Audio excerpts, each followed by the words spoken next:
Bien.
Bueno, buenos días a todos.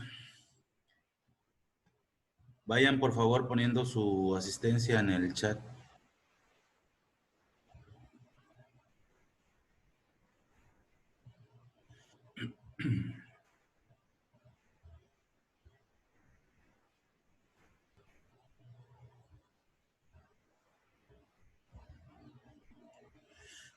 Bueno, pues hoy vamos a tener la sesión número 9, la última de la semana, y es sobre dos personajes muy influyentes en la filosofía y en la construcción del pensamiento moderno, que es Immanuel Kant, y bueno, que dentro del contexto de aquella época, bueno, revolucionó completamente la manera de pensar, logró evitar ese conflicto entre empirismo y racionalismo y lo unificó. Ahorita vamos a ver bien. Y por otro lado a Hegel, ¿no? Que también es Friedrich Hegel, también influye de manera importante en el pensamiento moderno. La sesión anterior terminamos con la parte del empirismo. Nada faltó hacer este análisis. Bueno, desde la previa, al inicio de esta semana vimos el racionalismo de Descartes, luego vimos el empirismo de John Locke principalmente. Y bueno, luego vimos los postulados del empirismo y nos quedamos en esta parte de lo a priori y lo a posteriori. A pesar de que suenan como algo raro, lo a priori es simplemente lo que sucede antes de, y lo a posteriori es lo que sucede después de. Hablando del conocimiento, ¿qué sería lo a priori? Antes de generar algún tipo de conocimiento, comprobar algún tipo de idea. Si quieren, utilizando la imagen de la plantilla y aprovechando el contexto que estamos viviendo, por ejemplo, el grupo de científicos en el mundo va a intentar de la manera más pronta posible crear una vacuna en contra del coronavirus, como ejemplo. Lo a priori es el conocimiento previo que tenemos antes de experimentar. Las nociones básicas que tenemos respecto al virus, por ejemplo, cómo evoluciona genéticamente, cómo se transmite, qué tipo de síntomas, trastornos provoca, cómo podemos crear una vacuna que evite que haya contagios. Es decir, ese tipo de pensamientos antes de hacerlo, experimentarlos, probarlos, se les llama a priori. Es la idea, pues. Y lo a posteriori es la ejecución, es la puesta en marcha, es la experimentación, es el ensayo y el error hasta llegar con un resultado. Por lo tanto, Profe, disculpe. Dime, Alejandro. Quería preguntarle acerca de una cosa. ¿Sí? Mira, ayer tuve problemas para enviar el trabajo a la plataforma. No me dejaba hacerlo porque era muy pesado. Así que lo envié al Drive. No va a haber ningún problema con eso, ¿verdad? No, no, no, para nada. Pero qué Menos bueno que lo mal. dices para que yo sepa. Está bien. Bueno, entonces, continuando con este punto, espero que quede bien claro lo de a priori y a posteriori. No es más que la idea que tengo yo antes de la ejecución y lo a posteriori es la ejecución en sí misma. Ahora, si nos salimos del ámbito del conocimiento, todo lo que hacemos es eso. Todo, absolutamente todo lo que hacemos pasa por eso. Nada más que lo hacemos de manera tan habitual que ni siquiera tomamos conciencia de que, por ejemplo, antes de pararme y caminar hacia X lugar, primero lo pensé y luego lo ejecuté. Pero son cosas tan rutinarias que ya lo hacemos de manera autónoma. ¿Te acuerdan cuando hablamos acerca de la memoria muscular, que es un tipo también de experiencia? Bueno, lo mismo. Entonces, la a priori y la posteriori está presente en todo lo que hacemos. Primero pienso, luego ejecuto. Aunque a veces parecería que no lo pensamos, parece que es algo automático. Y bueno, tiene que ver con las repeticiones, con la memoria que ya tenemos para ejecutar ese tipo de situaciones. Les voy a poner un ejemplo. Yo creo que la mayoría sabe andar en bicicleta. No sé si hay alguna excepción, pero bueno. O, por ejemplo, andar en patines es mucho más complicado. Ahí se reduce mucho más el número de personas que sí pueden hacerlo. Patinar ya sea en tierra o ya sea patinaje sobre hielo, es muy complicado. Bueno, para mí, cuando menos, ¿no? Entonces, por ejemplo, lo a priori significa que yo antes de empezar a patinar debo de ejecutar ciertos movimientos, cierto equilibrio, cierta exactitud en la fuerza que imprimo para no caerme. Pero eso llega a ser tan común por tantas repeticiones que parecería que no es un pensamiento, parecería que es algo autónomo. Sin embargo, sí hay un proceso a priori. Hay un proceso mental que me dice qué pierna mover, qué fuerza imprimirle, cómo inclinar mi cuerpo, hacia qué parte me tengo que dirigir, cómo puedo direccionar mis movimientos hacia un determinado lugar. Bueno, todo eso es pensamiento, aunque difícilmente nos ponemos a analizar si realmente estamos pensando lo que estamos haciendo. Bueno, ese es el a priori y a posteriori. Está implícito prácticamente en todo lo que hacemos. Salvo mínimas excepciones, casi siempre hay un juicio antes de y luego viene la ejecución. A eso se le llama dentro del conocimiento a priori y a posteriori. Y es uno de los postulados más importantes del empirismo. Entonces, bueno, eso nada más un poquito para reforzar lo de la clase anterior, haciendo este recordatorio respecto al empirismo. Debido al empirismo, muchas de las cosas que se descubren, que se llegan a descubrir, son mera casualidad, son fruto de la experiencia. Y por esta imagen, ¿no? Que es una caricatura, que obviamente eso no sucedió, es nada más una suposición, es una caricatura, una imagen para explicar algo. Muchos de los descubrimientos que se hacen, muchos de los aportes a la ciencia y al saber, se dieron de manera circunstancial, se dieron de manera casual, como por ejemplo esto que está aquí en la plantilla. Y les voy a poner uno todavía más trascendente para nosotros, para los americanos. Por ejemplo, la llegada de Europa al continente americano, bueno, la llegada de los españoles y con ello la colonización de este continente y con ello todo cambió, tiene que ver con una mera casualidad. No sé si sepan, pero los españoles pretendían llegar a las Indias, pretendían llegar a Asia, y debido a que la ruta de la seda había sido tomada, ya no se podía utilizar esa ruta que les había dado Marco Polo en sus múltiples viajes hacia Oriente, y por lo tanto no podían hacer la ruta terrestre como normalmente acostumbraban. También había problemas con el mar, porque también estaban copadas las rutas marítimas y prácticamente era imposible viajar hacia Asia. Ellos iban en busca de cosas como porcelana, como especias, como pólvora, y nada de esto podían obtener. Y entonces decidieron hacer un viaje en sentido contrario hacia las Indias, hacia Asia. En lugar de viajar hacia el este, iban a viajar hacia el oeste para darle la vuelta al globo y llegar a lo que hoy es China y Japón, que en aquel tiempo era Cathay y Zipango.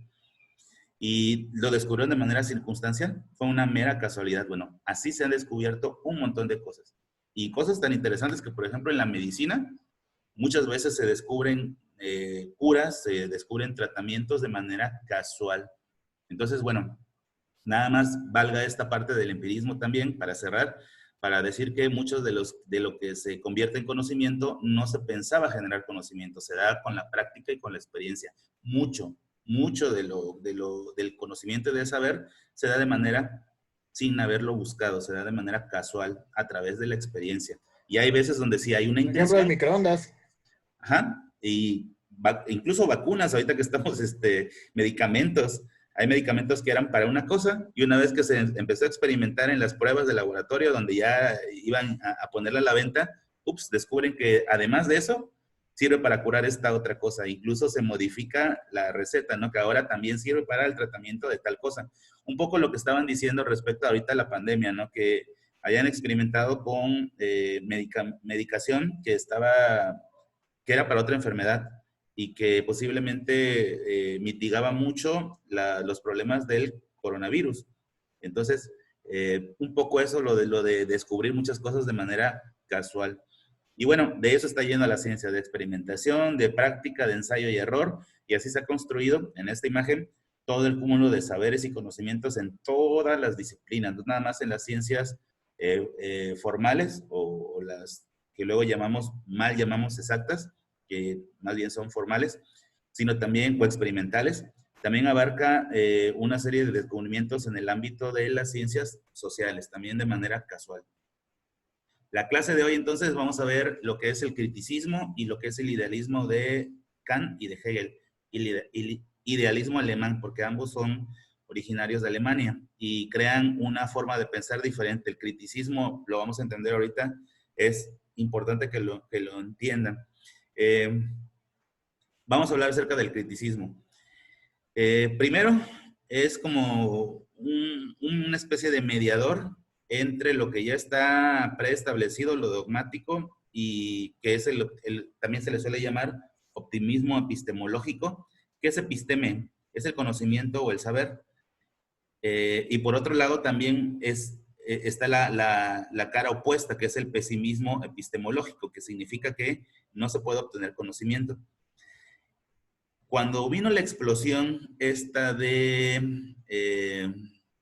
después de la Edad Media, Renacimiento, Revolución Científica, pues todo mundo quería patentar descubrimientos, fórmulas.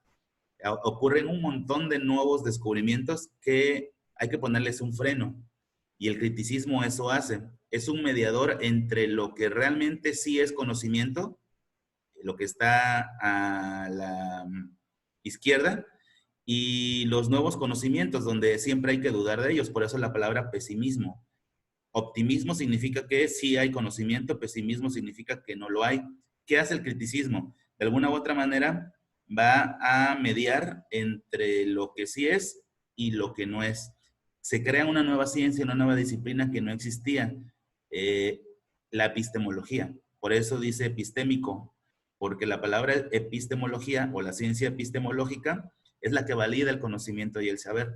Entonces, ante esta nueva ola de nuevos descubrimientos, tenía que haber una ciencia mediadora, una ciencia que criticara si es conocimiento o no lo es, que desmintiera aquellos saberes que en realidad no estaban sustentados o validados.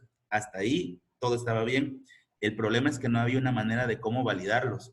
El problema es que aún no se había creado la metodología que hoy llamamos método científico como tal para realmente desechar o comprobar que algo sí es cierto y sí es verdadero y por lo tanto es conocimiento. Ese es el problema que se enfrentaron y eso es lo que hizo el criticismo. Más allá de lo que dice esta diapositiva y en otras palabras, a lo mejor ya más traducidas y entendidas, sin tanta formalidad, el criticismo de estos dos pensadores, tanto de Kant como de Hegel, tenía la finalidad de crear un proceso sistemático, es decir, un método para verificar si el conocimiento en realidad era conocimiento o no lo era. Para frenar un poquito el optimismo epistemológico de que todo es conocimiento, pero también para rescatar un poco de lo que los pesimistas decían, no, esto no es conocimiento. De alguna u otra manera sentaba las bases para crear una metodología, una sistematización del conocimiento. ¿Cómo lo hizo Kant? Fue Kant sobre todo. Kant no tuvo que hacer mucho, nada más, voy a mover las diapositivas, nada más se regresó a estos de acá y dijo, bueno, yo creo que lo que dijo este señor respecto al conocimiento que solamente se obtiene a través de la razón es cierto. Le aplico el rigor de la epistemología y la epistemología le dijo, sí, lo que se razona puede tener el fruto del conocimiento, pero no todo. Y entonces Kant dijo, bueno, eso que no se puede verificar a través del racionalismo, entonces me voy a apoyar en la idea del empirismo. sobre todo el empirismo de Luke y de Hume. Y entonces ya tenía las herramientas necesarias para verificar si un conocimiento era conocimiento o no. Lo que hizo Kant básicamente fue utilizar la estructura del racionalismo y fusionarlo con el empirismo. Y entre esos dos sería la base para sistematizar el conocimiento, para verificar si el conocimiento es o no es. En otras palabras, el método científico. ¿Se acuerdan que en clases pasadas habíamos hablado que, por ejemplo, cuando hablamos de los 7 pasos del método científico, el primero de ellos, observación, es empirismo. Planteamiento del problema, ese es racionalismo. Formulación de la hipótesis, racionalismo. Experimentación y comprobación, ese es empirismo.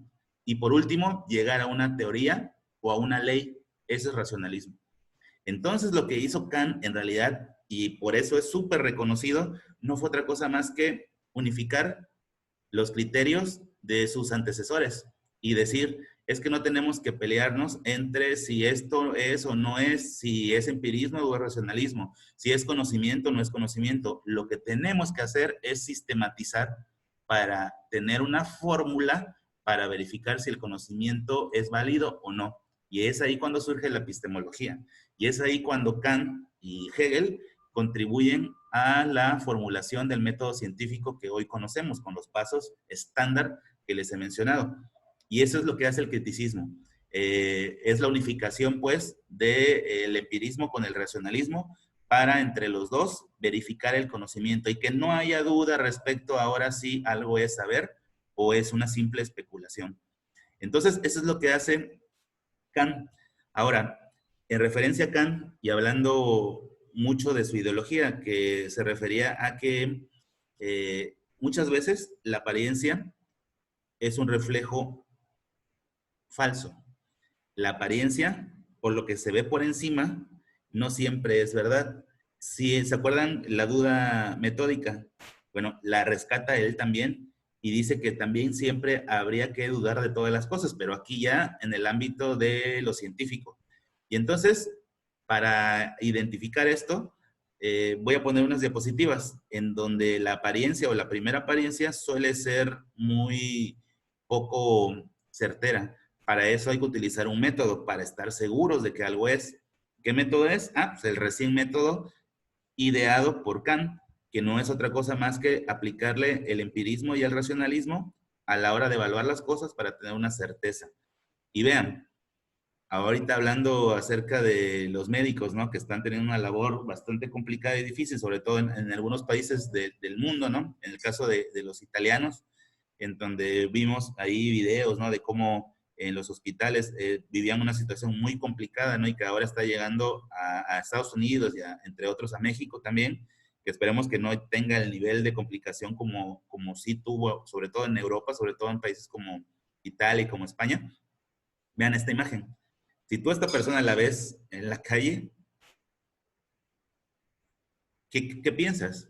El estereotipo de una persona con estas características y estos rasgos no te hacen nunca jamás suponer esto de acá. Es más, si hiciéramos una encuesta y dijéramos, oigan, ¿a qué creen que se dedica esta persona? Somos muy dados a poner etiquetas, a especular de acuerdo a los sentidos. ¿Cuál es el sentido que me está permitiendo dar un juicio? La observación, la vista, pues. Y lo que Kant dice en esta pregunta de acá es, ¿realmente la apariencia puede ser un reflejo confiable para interpretar la realidad? Y por eso esta imagen. Jamás nos pensaríamos, ahora, si quieres la ponemos a la inversa, ¿eh? Si quieres de repente pon a este doctor y vas a tomar una cita con él, te diagnostica un tipo de, no sé, de trastorno, enfermedad, y te dice que él te va que la consulta incluye la medicación. Y de repente el señor dice, pero nada, permíteme un momento, porque ya en este horario ya salgo de mi turno. Estás en un consultorio particular, en una clínica particular pequeñita. Si quieres un consultorio nada más de él, en estas policlínicas, ¿no? No son individuales. Y de repente el señor se quita la bata y sale así para en la recepción darte la medicación que te había dicho que te iban a proporcionar. Entonces ahí incluso ya empiezas a desconfiar si realmente esa persona es un médico o si te va a recetar algo adecuado o qué cosa te recetó, ¿no? Para curar tu enfermedad.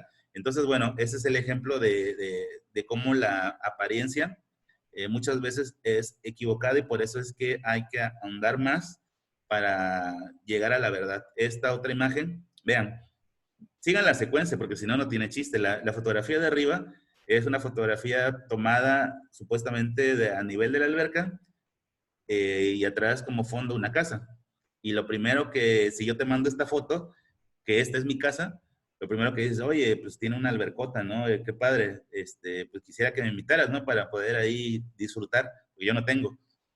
Esta otra imagen, bueno, también valida lo mismo. Y si vieras a la lejanía que realmente es una de estas alberquitas montables, pequeñita, no sé la dimensión que tenga, pero debe tener como unos 6 por 4 más o menos metros.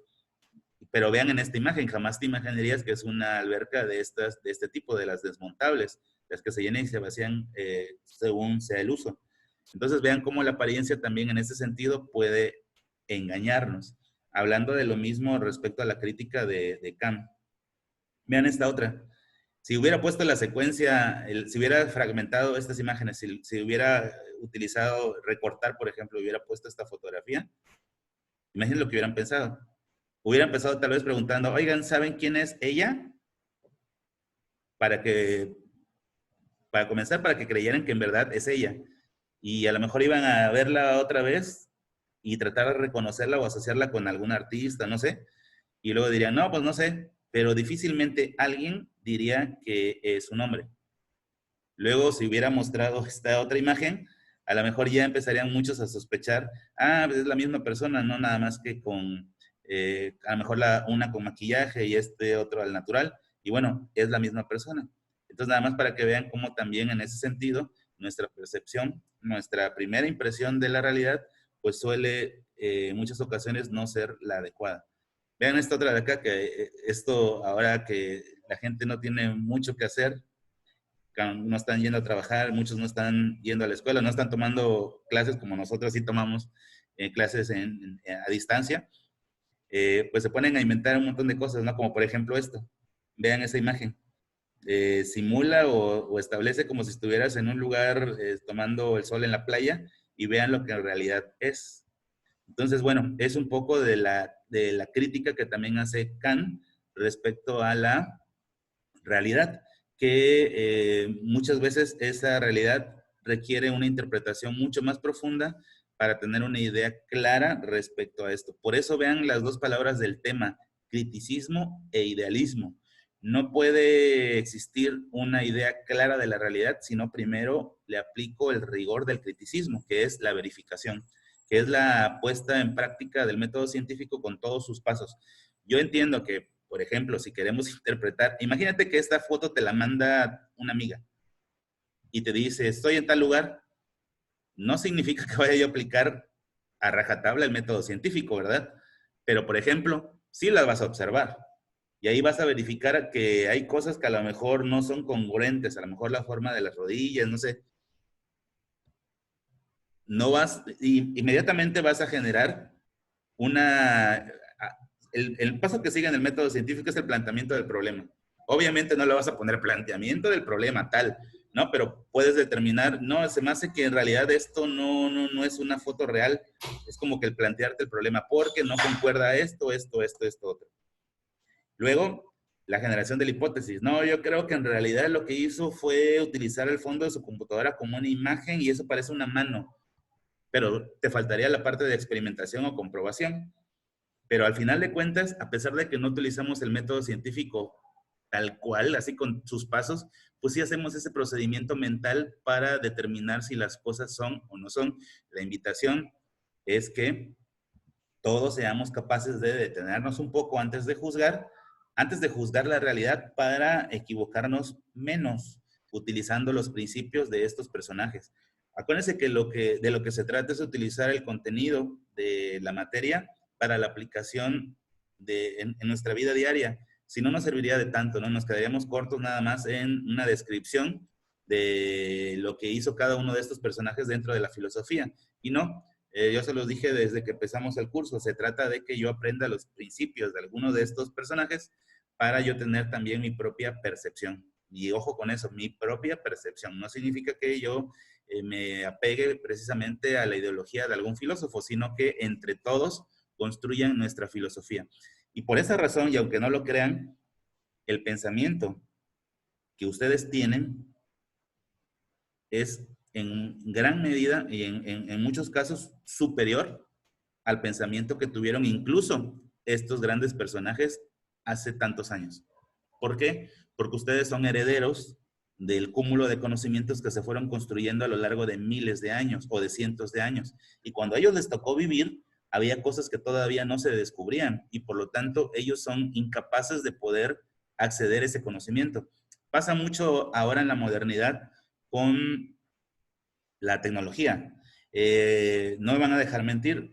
Por ejemplo, si tú ocupas un dispositivo electrónico, el que tú quieras, imagínate que quieres hacer una reunión, una videoconferencia para tener contacto con tus familias, porque ahora con la cuarentena no tenemos oportunidad de vernos. Y quieres hacer una videoconferencia y entonces invitas a tus abuelos de tus dos padres. Imaginemos que están los 4 abuelos y que quieren conectarse.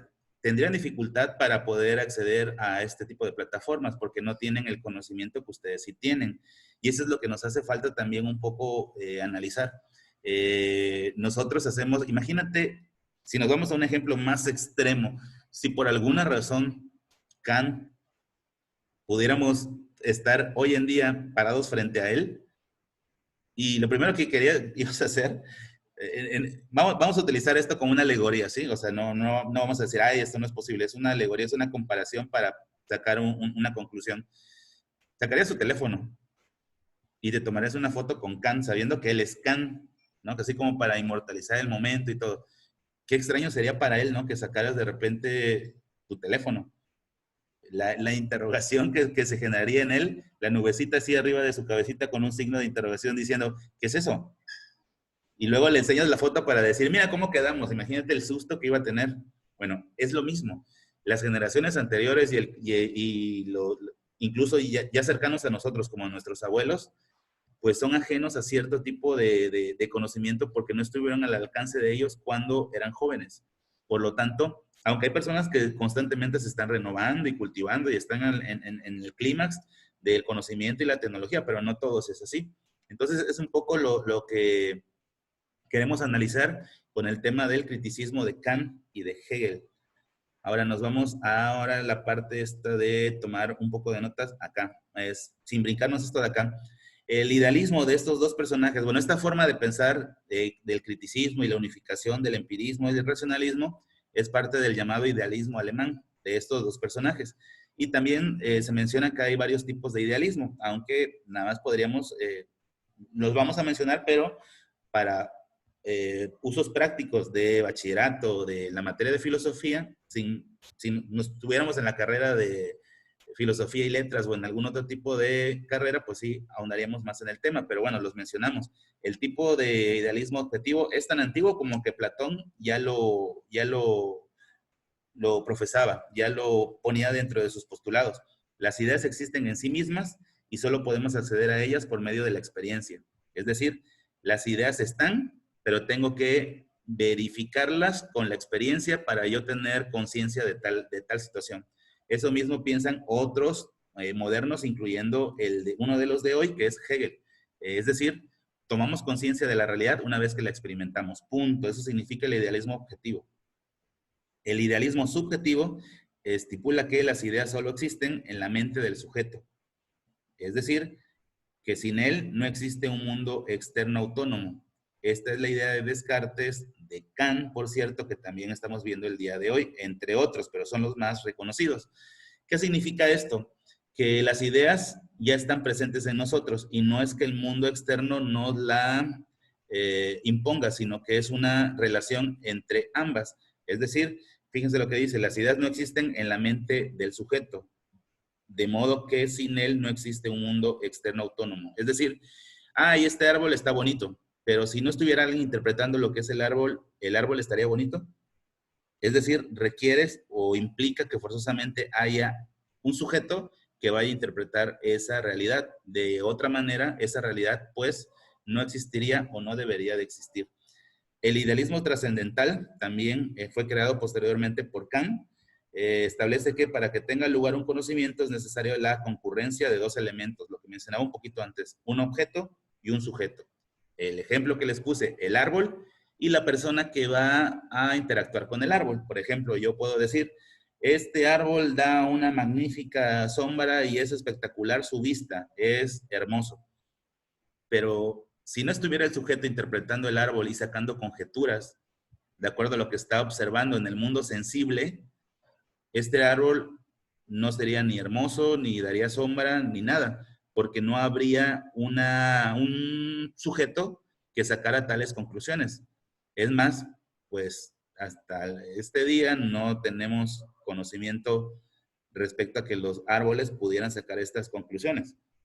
¿Sí? A lo mejor los que son naturalistas digan, no, así es que los árboles sí tienen vida. Bueno, evidentemente tienen vida, pero el hecho de que tengan un tipo de conciencia, pensamiento y que saquen conclusiones como la que sí puede sacar un sujeto frente a este objeto es diferente. Y por último, el idealismo alemán, que considera la realidad como un producto de la razón. Es decir, la interpretación de la realidad, el decir esto es azul, esto es rosa, hace calor, hace frío, es cómodo, está rico, sabe feo, está salado, es consecuencia de la interpretación de la realidad a través de un proceso racional. Eso nada más para complementar lo del idealismo, aunque no es necesario tener estas divisiones, simplemente es la forma de pensar tanto de Kant como de Hegel, que hablan acerca de que para interpretar la realidad tienes que anteponer un proceso racional o un proceso mental. De ahí el nombre de idealismo. ¿Cuál es la diferencia entre el racionalismo y el idealismo? Es que en el idealismo va implícita la experimentación y en el racionalismo no, estaba peleada con la experimentación. A ver, esto otra vez porque esto es importante. Parecerían que es lo mismo idealismo y racionalismo, pero no, porque el racionalismo implicaba el uso exclusivo de la razón para entender la realidad y el idealismo también es un proceso racional para entender la realidad previa experimentación. Esa es la diferencia entre ambos conceptos. ¿Qué hicieron estos dos personajes como para que podamos tomar notas breves? No significa que sean precisamente dos de cada uno. Sí son pocas, ¿no? Porque de alguna u otra manera ya establecimos cuáles son las bases de su pensamiento. Pero bueno, pongamos una. Lo primero que tenemos que observar es que en la temporalidad fue primero Immanuel Kant y luego como sucesor de este tipo de pensamientos fue Hegel, según la temporalidad que estamos apreciando aquí. ¿Qué cosas podemos tomar como notas respecto a la aportación de Kant? Primero Kant.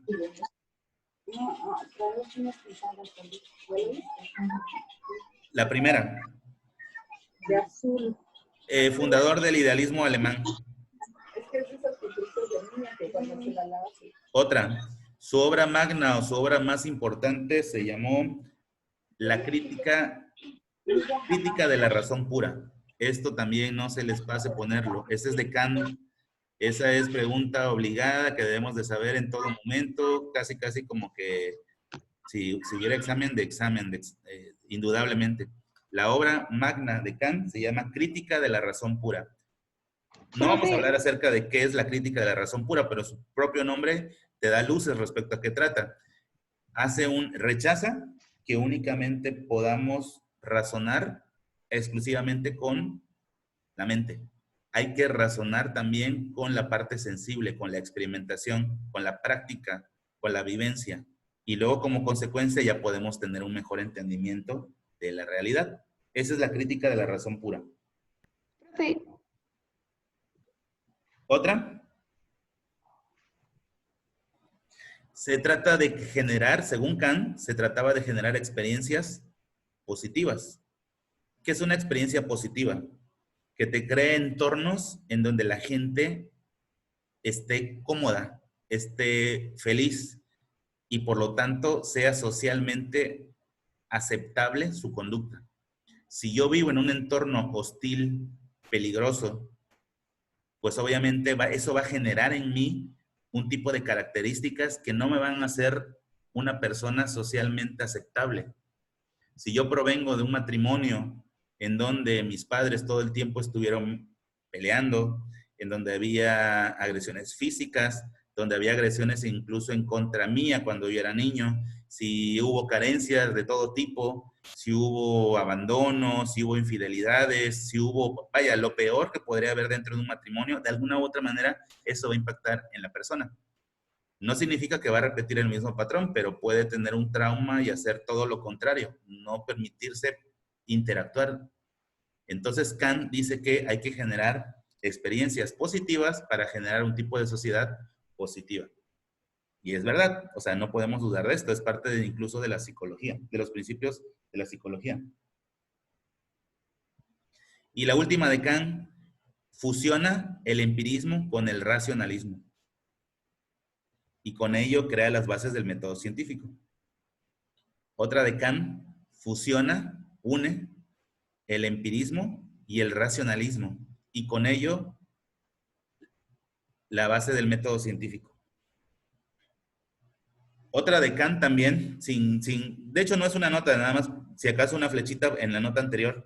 Dice Kant que a veces el conocimiento se da primero racionalismo y luego experiencia, pero también a veces experiencia y luego racionalismo. Es decir, no es precisamente primero la razón y luego la experimentación.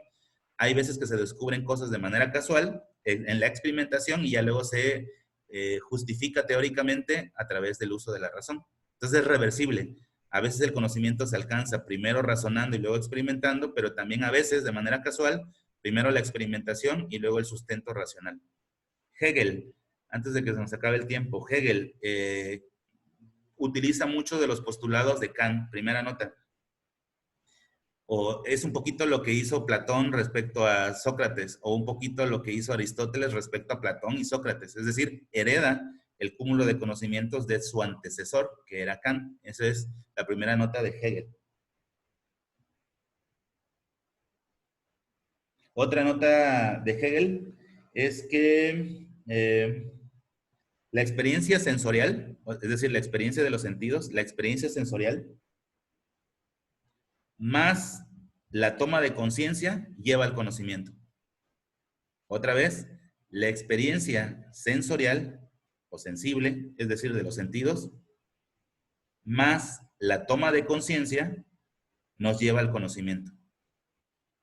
Es el clásico de estoy haciendo algo, ya entendí, ya vi cómo. Es la fusión de la práctica con la razón y según Hegel, así se alcanza el conocimiento.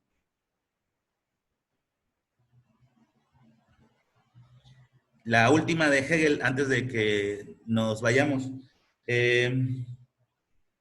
Ellos, bueno, los dos, pero sobre todo Hegel decía que el ser humano cuando nace es una tabula rasa. Tabula rasa, raza con S.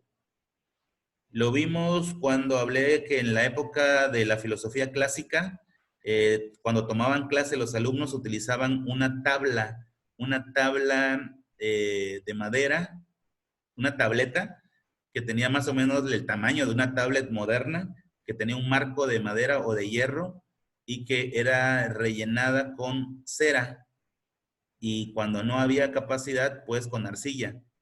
Y ahí se hacían inscripciones, ahí se tomaban notas, eran pues como que las libretas de apunte o los libros de aquella época. Bueno, Hegel dice que el ser humano es una tabula rasa, es decir, una tabula llena, pero sin contenido. Es decir, el marco lleno de cera, pero sin inscripciones. Por lo tanto, es apto para adquirir todo el conocimiento con la razón y con la experiencia.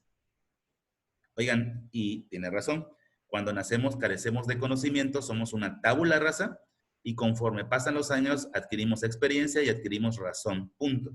Entonces, a eso se refiere cuando Hegel dice que somos una tabula rasa, que cuando nacemos carecemos de conciencia, carecemos de experiencia y conforme pasan los días, meses y años, las décadas, vamos adquiriendo tanto raciocinio como experiencia. La actividad, pues, es simplemente haber tomado notas de esto, tanto de las notas de clase como de los radiales que acabo de explicarles de estos dos personajes, de Kant y de Hegel. Y bueno, eso sería lo más importante de la sesión de hoy, que es la número 9. Esperando que hayan todos podido entregar el trabajo que equivalía al examen el día de ayer en la plataforma.